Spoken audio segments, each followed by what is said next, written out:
Hi guys, please po nga pala ako para sa inyo. Ako to sa lola kong namatay na wala ako sa tabi niya.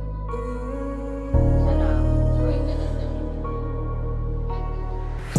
Sa umagang bumungad sa akin ay kasiyahan, di ko alintana na may kapalit na kalungkutan.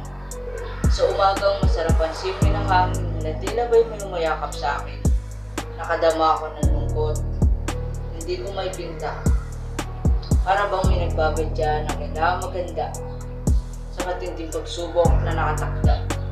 Bigla na lang may binibining lumapit at nagbigay ng masamang balita. Bigla na lang sa takot gusto kong kumawala. Sa lungkot ako'y nakakadena.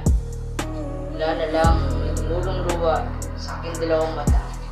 At tanong sa akin sarili, Lola, ba't ka nawala? Kailangan ko pa bang tumingala at tiligin na wag na siyang mawala? Sobrang sakit ng katotohanan, pinipilit kong labanan. Pero yung lungkot ay di ko makakasundo. Yung mundo ko'y gumulo. Nung ika'y nawala sa buhay ko, mas matindi pa ito kaysa sa breakup ng jowa ko. Nung nawalan ako ng minamahal sa buhay, ang puso ko'y naging matamlay. Kay tagal din kasi tayong nagkahiwalay. Malalaman ko na lang, ika'y nasa kabaong at nakahimlay. Kaya sa unan kong basang-basa ng luha, gabi-gabi hindi pwedeng hindi ako luluwa. Naalala ko pa nung ikaw umaalalay.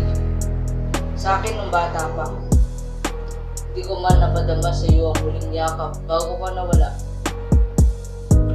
Alam ko, Lola, pagod ka na. Kaya ika'y nagpahinga.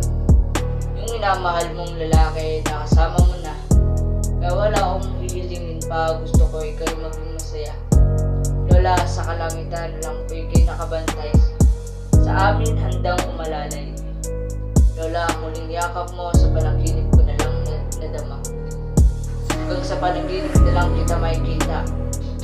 Ang pagmamahal mo hindi matutumbasan ng iba. Lola, salamat sa munting alaala. Lola, mahal na mahal kita. Salamat po sa mga ginawa mo sa akin, Lola. Salamat guys sa nakita.